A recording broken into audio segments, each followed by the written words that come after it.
Fans, we are back live once again on the Cheap Heat Productions podcast empire. My name is Jack Kilby, no gimmicks guy on the socials. And today I am very pleased to have on a man who is a true monster of the Midway, as the saying goes. He's a veteran who's worked in the Northeast, he's worked in Japan, he's been all over the place and left a path of destruction. He's primed to return to rings once again in 2026 and spread that brand of terror that only those that have been in the ring with a charter member of my stable, the Big Money Players, the man known as the Prodigy, Nathan Banner, can attest to. So, Nathan, thanks for coming on today. Thank you for having me. Want to first ask you how you became involved in the professional wrestling business, what inspired the nickname of the Prodigy. As far as what got me into the business, I've always been a fan as a kid. Grew up watching Magnum TA, Macho Man. As soon as I saw my first Shawn Michaels match, just fell in love. He definitely was a reason I got into the business. But as far as I can remember as a kid, I remember my cousin had a probably like a 12 to 13 inch Hulk Hogan rubber doll and an Andre the Giant one. Then those were passed on to me, and then I used to play with those. But just for as long as I can remember, I've always been interested in it.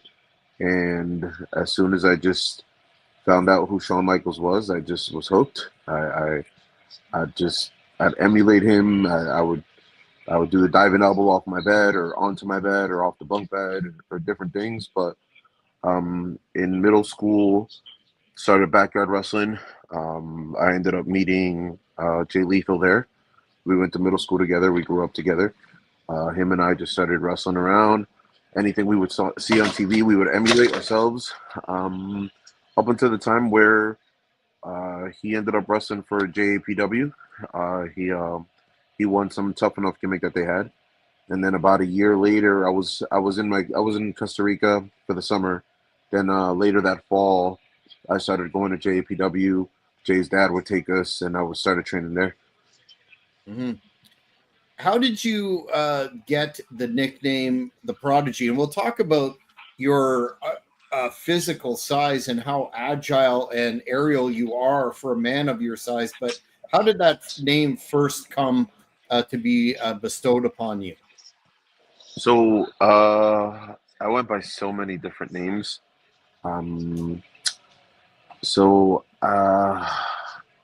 A buddy of mine, his name is Devious. He also Northeast wrestler. He was saying I should use Bruce Banner or something like that from Marvels and things like that. Just I'm a big guy. But somebody else, I can't remember off the top of my head. Someone just said Nathan Banner, and then we just started using it. And the whole Prodigy came from just me. I've always been a student of the game. I'm always studying tape, looking at film.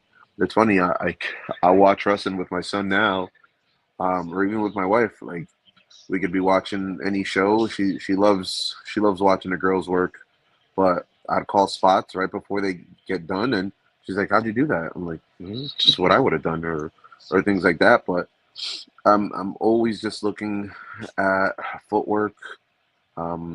William Regal definitely instilled that in me. Make sure just footwork. A good buddy of mine, Jeremy Prophet, he had terrible footwork, and then he decided to take boxing lessons, and he's amazing in the ring. But just I researched what a good nickname would be, and I found Prodigy, and I found the definition of it, and I was like, oh, that's me.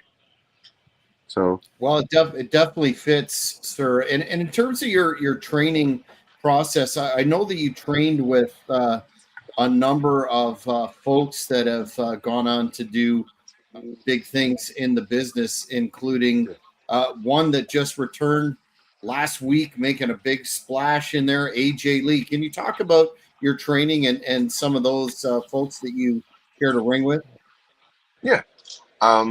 So April and I met in Union City. She went over to Ace Pro Wrestling, started training there. She started training same class as I. At the time, Jay was finishing up my training.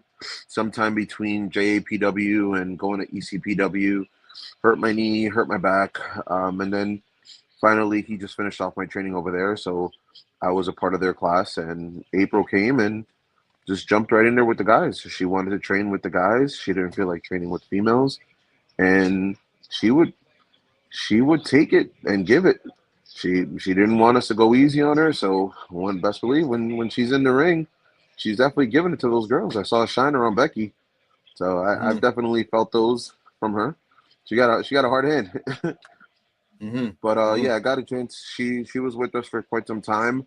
I actually was right next to her when she got her WWE contract. We were at a tryout together. Her and Fred Sampson were the ones selected from that tryout, and I was literally right next to her. We were together the night before, and she was stressing out because she was hoping she would get it. And I told her she was killing it, and I knew she was going to get the one deal from as far as the females. Um, Fred Sampson, who ended up being primetime players. I forgot his name there. It was him and Titus O'Neil. Titus O'Neil's tag team partner. I forgot his Oh, name. Fred Rosier.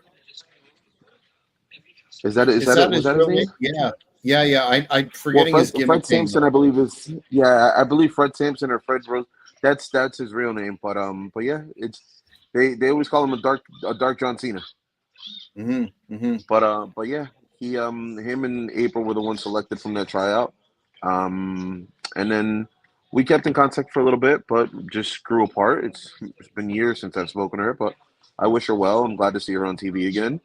She looks great in the ring, so let's see what she does. Mm-hmm. Mm-hmm. Now, you're an extremely large man at 6'6" and about 350 walking around at any given time. As I alluded to earlier, you've done some incredible aerial maneuvers, which really is unique still to this day for a man your size. How did you develop that? Aside from obviously being a fan of Shawn Michaels growing up, how did you develop that style? And did you ever get any people earlier in your career say, you're a big man, you're a monster, you got to stay on your feet? How did you put it all together? All the time. I'd get it all the time. Yeah, being a fan of Shawn Michaels, I always just try to do what he did. But just I've always been light on my feet. I've always been an athlete. I played baseball for most of my teens. But just when I'd get in the ring, I would see Jay do something. I'd just do it. He was surprised how he's always him and I grew up together, so he knew I was athletic, but he never imagined I can literally do a backflip or do a shooting star or things like that. Um, Mm-hmm. and when I went over to Japan, they would tell me no. They wanted me to just punch and kick and just work like a big man. But what it is, uh, a lot of I got a lot of heat from guys because they were just like, "Well, you're that size. What are you gonna leave for the little guys to do?" But hey, I had to find a way to stand out. So if I end up if I end up standing out because I'm light on my feet, I do things that normally small guys do, and hey, that's what I'm remembered for. But I I'm there to entertain, there to put on a show, and I guarantee you, no matter who I'm in the ring with, you're gonna remember my match. Mm-hmm. Mm-hmm. Well, we're going to talk about one a recent one that was particularly memorable in a minute. But you're a New Jersey native, and New Jersey has been a hotbed for pro wrestling throughout the years, and I know you've been involved in the local scene there. How has the New Jersey scene there and that style influenced what you've done in the business to date? Um, I will tell you this: it forces you to work. It if you've seen WWE, you've seen AEW, you've seen ECW. If you're in the Northeast, guys got to work, man. You got to get over with the fans. If not, they'll boo you out the building.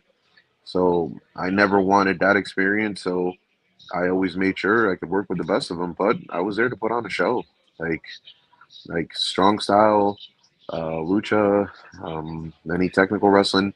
I tried to get a little bit of everything. So it really all depends. You got to know the fans that you're with that are in the crowd. But definitely in the Northeast, it's no joke. If you're not over with the fans, they have no problem telling you suck, telling you Mm-hmm. flip you off, boo you out the building. So Mm-hmm. working up here definitely influenced my style. But I wouldn't trade it for the world. Like you come out, you come go to the ring for 10, 15 minutes, come to the back, you feel like you've been in a car wreck.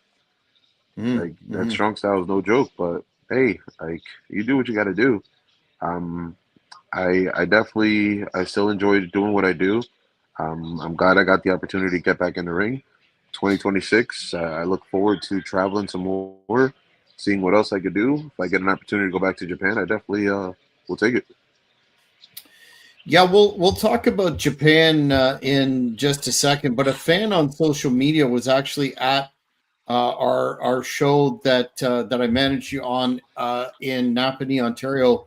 It was called Schools Out Slam, and they were talking about the match that you had against Rene Dupree, and that even though it had been your first match in a while, you didn't have any ring rust. There we are coming out, and Rene tried to, basically got himself disqualified. And there you are putting that size 15 upside his head. And we really haven't seen much from Rene. I think he learned not to. I mean, he threw a steel chair at me in the ring at one time, and he paid the price there. As you can see, the pain etched on his face. He hasn't really been the same, I don't think, since. How did you feel about getting into the ring with admittedly such tough competition after a bit of a time off? And should Mr. Dupree ever decide that he's got the cojones to face you again, would you be up for that challenge? Memories of that match. All I remember is he was left laying in a puddle when we left him, and that was a good thing. You get what you pay for. I definitely told you I would deliver when it came to Rene Dupree.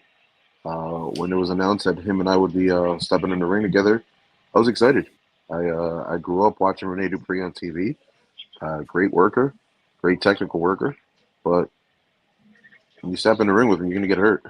He learned the hard way, and if he decides to step foot in the ring, the result will be no different. I'll leave him laying on his ass. Mm-hmm. I know he was upset at the time and quite vocal about it. So I'll just leave that up for a second to remind Rene of what happened to him, as well as anybody else that wants to mess with myself and the big money players in general. And we'll talk about Kingpin Angel Medina in a minute. But you had a really interesting career in Japan with 0-1. Can you talk about that experience and what that the biggest lesson, if you could, only the tough survive in Japan, especially when you were there? What was the biggest takeaway that you had from that time frame there? Um, you're working with nothing but professionals. Um, when it comes to working in the ring, making a mistake in the ring is not an option. Um, I got an opportunity to share the ring with Masato Tanaka, Otani, Hidaka. I got a chance to work with a lot of good players in Japan. Worked with 0-1. I was down there for about a month. I got a chance to do a show with Pro Wrestling Hustle before they closed down shop, and it was a great experience. Learned a lot. Um, their training is no joke. I went through training. You're doing on a light day 500 squats just to warm up, 250 push-ups, doing Japanese push-ups, doing lunges on each leg, 250 lunges on each leg. Then you're doing the squats, and conditioning is top tier. Like you're in the ring with them, they'll go an hour. That's easy work for them. But definitely got an opportunity to see where I could push my body, and I was glad. I definitely took that opportunity to go over to 0-1. If I get that opportunity again, I'll definitely take advantage of it. Yeah, and one of the things that a lot of people talk about is coming from Japan. You get that level of respect for the business ingrained into you, and that's something that you carry forth in terms of your professionalism, etc. Have you noticed from the people that have been to Japan that they have that extra level of reverence and respect and professionalism for their craft as compared to some others? Um, Definitely. One that comes to mind is Eddie Kingston. Before his first tour of Japan, I remember we were sharing the locker room and he was just talking to a couple of us. He was excited about going to Japan. I don't want to say he was nervous, but I'm sure there was some types of nerves. Um, Kingston's had an amazing career. This is prior to him signing to AEW, and he did phenomenal. He's a great ambassador for the sport, and he definitely has the utmost respect for this business. He has the utmost respect for anyone that steps foot in the ring, as long as you respect the business. And when he came back, I got a chance to speak to him, and it's like night and day. Like he was, I had the utmost respect for him before, but when he came back from Japan, it was even more. It was like a different person. Just what he learned, he's gotten so much better even now. Seeing him on TV on a regular basis, I'm glad to see him. He finally got his big break, but it definitely, in my opinion, it does change you. It changed your perspective, how you see the business, and even how you work in the ring. Yeah, absolutely. You've wrestled some greats in your career. You mentioned Tanaka already, and of course you've also worked Jay Lethal. I'm just going to mention some other names and get your recollections of those matches, starting with what a legend, Mr. USA Tony Atlas. Hmm. Left him on the floor, left him lying, retired him, Sure. retired him. I retire them all. Name them all. Don't care. I'll smash them all. Who Did else? did you have any regrets when you effectively ended his career? None at all. He shouldn't have been in the ring with me. I told him from the start. He had no business in the ring with me. Yeah, I'd like to hear Flash that. Funk, How same about thing. who? Flash Funk, same thing. Oh yeah, I was Scorpio, just what going is to mention Too Cold Scorpio. Yeah, Too Cold Scorpio, same thing. Smashed him. Had no business in the ring with me. Great guy, got hurt. They all get hurt. Result mm-hmm. will always be the same. Don't care if it's Mm-hmm. Rob Conway. Don't care if it's Rene Dupree. Don't care if it's Hill. Machismo. Don't care if it's Flash Funk. Don't care if it's Too Cold Scorpio. Whatever name you are, don't care. Yeah, I'd like to hear that. What about Harry Smith, British Bulldog Jr.? I know you had a couple of good tangles with him. Yes, Harry Smith, great talent. Smashed him too. He got the best of me one night.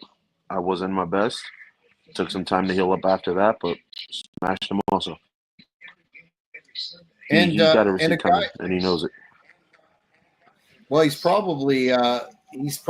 working in Japan himself, and I think he's the current IWGP champion there. But I don't think he'd be too quick to get in the ring with you now. What about a guy that you beat for one of your many regional titles, Wes Briscoe? Smashed him also. Result always the same. Yeah, me and Wes, we had a good time in the ring. Um, Definitely got an opportunity to share the ring with him. Him and I ended up becoming good friends after that. His dad's birthday is actually coming up on the 19th, so Happy early birthday, Gerald Briscoe. Hmm. Appreciate you, everything you've done for me. But yeah, Wes Briscoe, got a chance to share the ring with him. Results still the same. I end up on top, new champ. I'll share the ring with him again. I've been fortunate enough to share the ring with a lot of people. Appreciate anyone that's shared the ring with me, taught me something. But this isn't a business to have friends. It's a business to make money. And I'm still here, and I'm looking to make the most money right now. This time, I'm doing it for myself. Before, I was doing it for fun.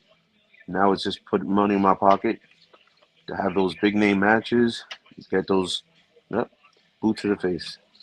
I Like love seeing that that. very much. We've got a long list of people that definitely can need the boot to the face, which we'll talk about in a minute. But you had a WWE tryout, which you referenced earlier. Can you talk about how that came together for you? I had a couple of them. The most recent one was a couple years ago. Unfortunately, hurt my knee. Day two of the three day tryout. I had a couple guys there. They had who was there? L.A. Knight was there. Adam Cole was there. Matt Bennett was there. Uh, Kalisto was there. Um, who else? Who else? Who else? I'm trying to remember. Uh, the guy from TNA. He had all those tattoos. Marine. He was a Marine guy. He came out with the. I think he trained with the Dudley Boys. He had a mohawk. Yes. Yes. You know what I'm talking about? Yes. Jesse. Yeah. Ink. He was in a tag team with Yes. Yes. Shannon Yes. Moore. Yes. Yes. Yes. Jesse Neal. Yes. He. Yep. He was there. Luke Hawks was there. Um, Marshe Rocket was there. Um, Bull Dempsey was there. Yeah, that was probably the last tryout they had at FCW before they moved to the Performance Center. I think it was also the last Bill DeMont tryout before they let him go. But it was a great experience. The last tryout that I had. Learned a lot. Hoping for another one, but hey, we'll see. I gotta make it happen. Hmm.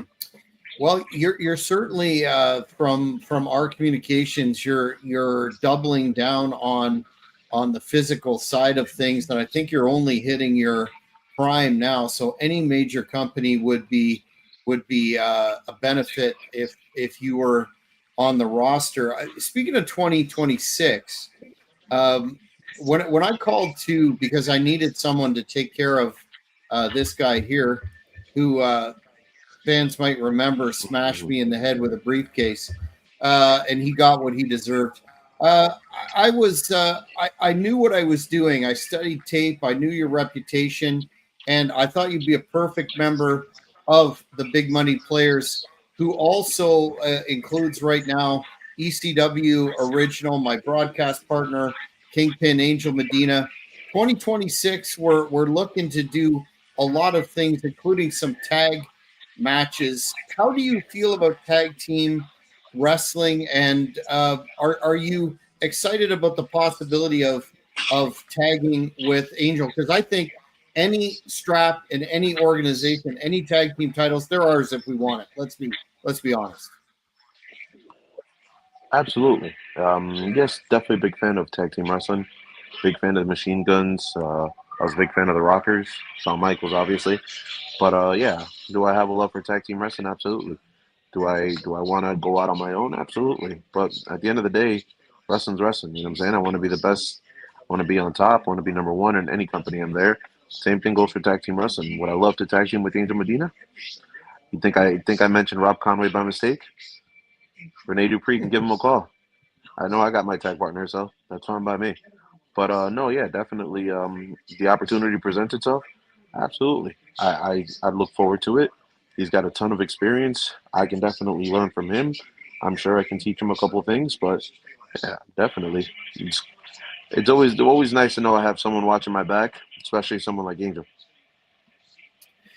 Yeah, and he's on his last great run, and he's throwing caution to the wind in terms of what he's going to do in the ring. So I think with your power and his finesse, and he's a very good brawler. I think some people will end up down on the ground as well, which is probably a good thing for getting You into the you ring said with you my guys.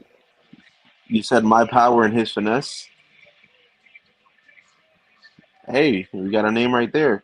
Power, finesse, switch it up a little bit. Style and finesse. There we go. There's the tag team name. Put it I on the like shirt. that. I like that. We'll put that on a shirt right with this one too on the back.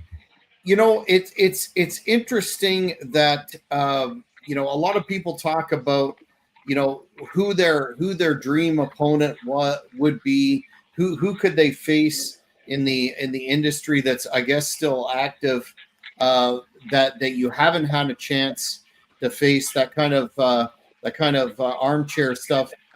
I have to ask you that question though. Who would that be if you could take on anyone in the business right now that's still active? Uh, Jacob Fatu, definitely one. Oh my, that would be a good I one. think I think I think him and I will do magic together. Um, it's tough. A lot of talent on the independents, but also another Simone guy, Zilla. Zilla's definitely, because you and I both know what's gonna Hmm. happen.